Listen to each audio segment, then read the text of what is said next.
Hi, it's Matt from Platinum Hot Tub Services.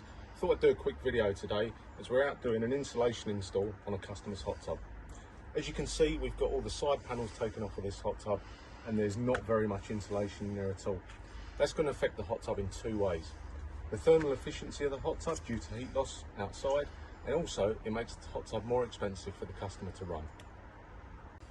As you can see, the tub now is fully insulated.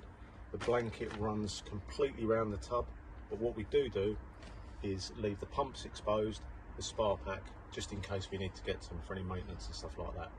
One of the benefits of this insulation though is if you do get any problems with pipe work or anything like that, the blanket can be removed. We can repair the pipe work or do what we need to do and then refit as required. I hope you enjoyed the video and it's given you a little insight into how we can insulate any hot tub pretty much.